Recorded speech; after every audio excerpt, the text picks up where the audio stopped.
Olá, estou hoje em Kansas City, nos Estados Unidos, e atrás de mim está a International House of Prayer, conhecida pela sigla IHOP, que significa Casa Internacional de Oração. Esses irmãos estão vivendo algo singular.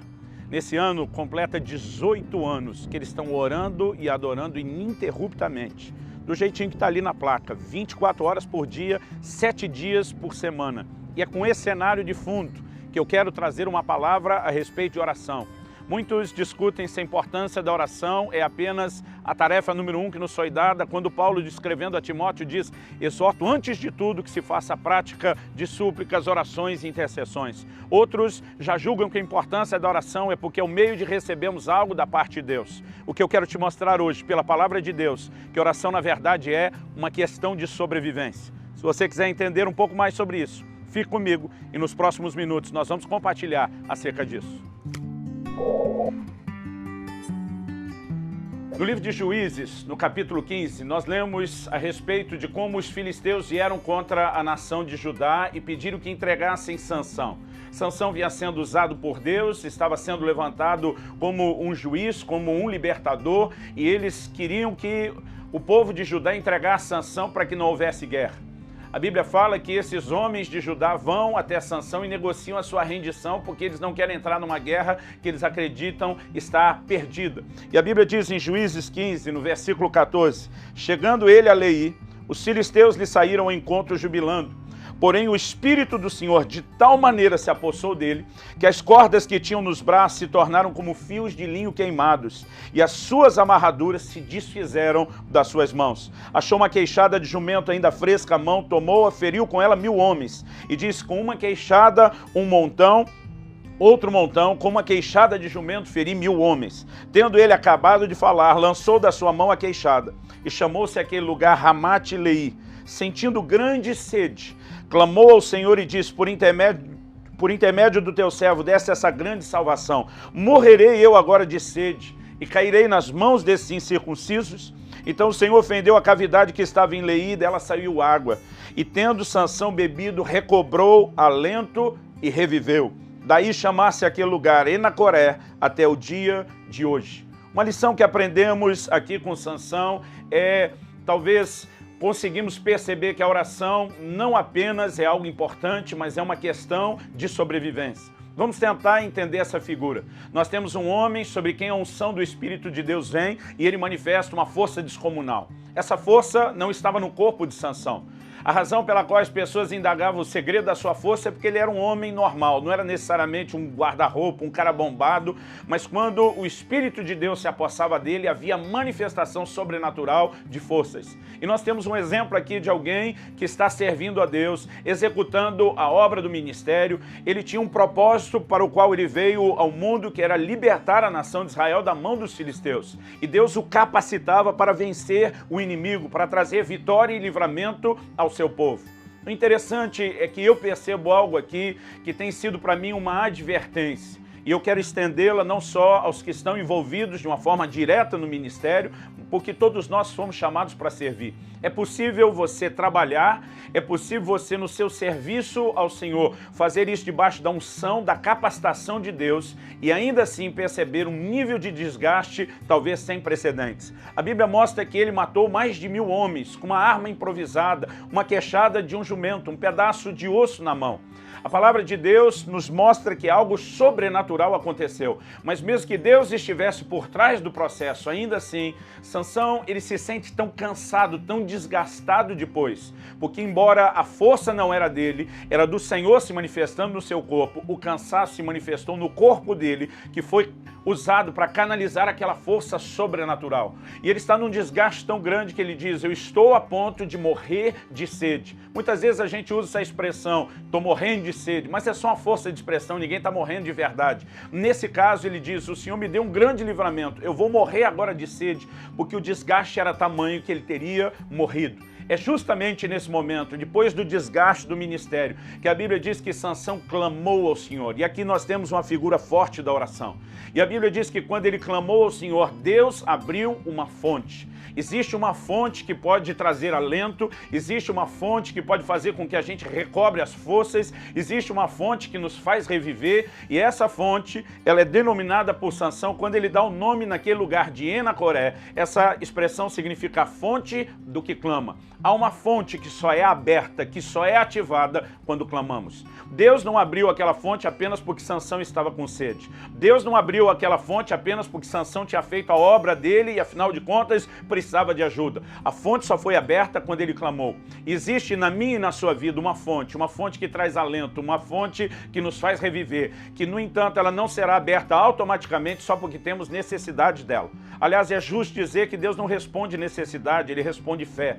E nós precisamos entender o papel e a importância da oração como algo que provoca uma liberação de Deus em nosso favor. Alguém pode estar no ministério e morrer fazendo a obra de Deus, dentro da vontade de Deus, se movendo debaixo da unção e do poder de Deus, se não souber recorrer a essa fonte que é a vida de oração. Nós vemos como o profeta Elias foi usado para trazer avivamento. Fogo do céu desce. A palavra do Senhor nos revela um cenário de avivamento sem precedentes, uma nação caindo de joelho para gritar só o Senhor é Deus. Mas logo depois disso a gente vê o mesmo profeta Elias entrando numa caverna, pedindo para si a morte, desanimado completamente da vida, porque mesmo sendo usados por Deus, nós podemos experimentar o que eu chamaria de uma ressaca ministerial. Nós podemos experimentar uma glória, um poder, uma unção descomunal, mas nós temos uma estrutura, tanto física como emocional, limitada. E a única coisa que nos pode trazer alento, a única coisa que pode, de fato, produzir o resultado que eu e você precisamos, não apenas para continuar fazendo para Deus, não apenas para fazer mais a obra de Deus, mas para que a gente consiga sobreviver a tudo isso, no final das contas, é se nós estamos gastando tempo com oração. A palavra de Deus fala a respeito da unção de Deus vindo sobre Sansão, mas a Bíblia destaca pelo menos dois níveis distintos de unção. Uma é a unção sobre, é quando o Espírito de Deus vem sobre nós. E sempre que a palavra de Deus fala da unção sobre, é Deus nos levando a fazer alguma coisa para Ele. Jesus diz, o Espírito do Senhor está sobre mim porque me ungiu para pregar, me ungiu para curar, me ungiu para libertar. A unção sobre me leva a fazer algo para Deus. No entanto, a palavra de Deus diz em 1 de João, no capítulo 2, nos versículos 20 e 27, que a unção do santo, ela permanece em nós. Existe uma outra unção que ela está do lado de dentro. E quando a Bíblia enfatiza a unção do lado de dentro, ela fala de uma ação de Deus em nosso favor. Não é Deus, pelo seu Espírito, nos levando a fazer algo para Ele. É Deus fazendo algo por nós. João diz, nesse mesmo texto que fala da unção em nós, ele diz, e não tendes necessidade de que ninguém vos ensine coisa alguma, porque a unção do santo que está em vós e é verdadeira, ela vos ensina todas as coisas. Então a unção interior não é a gente sendo levado a fazer algo para Deus, é Deus fazendo algo por nós. E nós precisamos aprender a viver o ministério não apenas debaixo da unção externa, que nos leva a fazer algo para Deus, que produz resultados, mas nós precisamos ativar essa unção interna. Jesus diz, do seu interior fluirão rios de água viva. Há uma ação do Espírito Santo em nosso favor, não para levar a obra de Deus se expandir através de nós, mas em nosso favor, que ela é ativada quando eu e você nos colocamos diante de Deus em oração. Se você quer entender a importância da oração, é só olhar para o ministério de Jesus. Jesus gastou tempo orando. Era o Filho de Deus e ele não pegou nenhum atalho. Ele não fez nada do que fez sem oração. E não estamos falando da oração apenas como uma ferramenta que capacita, que dinamiza o ministério, mas que nos mantém conectados com Deus, num relacionamento profundo com Deus. Eu olho para o Senhor Jesus e percebo de uma maneira muito clara, pelo tanto que orava. O Evangelho de Lucas faz citação atrás de citação a respeito dessa vida de oração de Jesus. O ministério está bombando, mas a palavra de Deus diz que ele se retirava para lugares desertos e orava. A Bíblia fala dele passando a noite em oração. A Bíblia mostra continuamente essas figuras de oração, a ponto dos discípulos dizer, Senhor, nos ensina a orar. A ponto deles dizerem, nós queremos ser como você. Quando falamos de ministério, muita gente fica empolgado com a possibilidade de servir a casa, de servir o povo. Mas lá no livro de Ezequiel, no capítulo 44, Deus decide honrar uma linhagem santa, separada para ele do ministério, que são os filhos de Zadok. E ele diz, os demais que não foram fiéis a mim, eles vão poder servir a casa e o povo. mas somente os filhos de Zadok vão poder ministrar perante mim. Enquanto para muita gente a maior honra, a maior glória do ministério é servir a casa e as pessoas, Deus nos apresenta uma visão que é ministrar perante Ele, que é servir ao próprio Senhor. Nós precisamos entender que a oração não apenas está conectada com o mais sublime nível de ministério. Bom, é só pensar que em Hebreus 7:25 a Bíblia diz que Jesus vive para interceder por nós. O ministério atual de Jesus é a oração.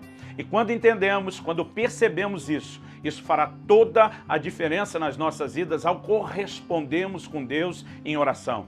Eu quero encorajar você nesse momento a fazer da oração não apenas a prioridade, não apenas a coisa mais importante, mas a colocá-la naquele ponto onde você de fato entenda e compreenda. É uma questão de sobrevivência. Ou seja, tão imperativo quanto respirar na nossa vida espiritual, a gente pode reconhecer é orar. Não apenas alimentar a comunhão com Deus no sentido daquele protocolo religioso que a gente fala, mas dele como a essência de vida.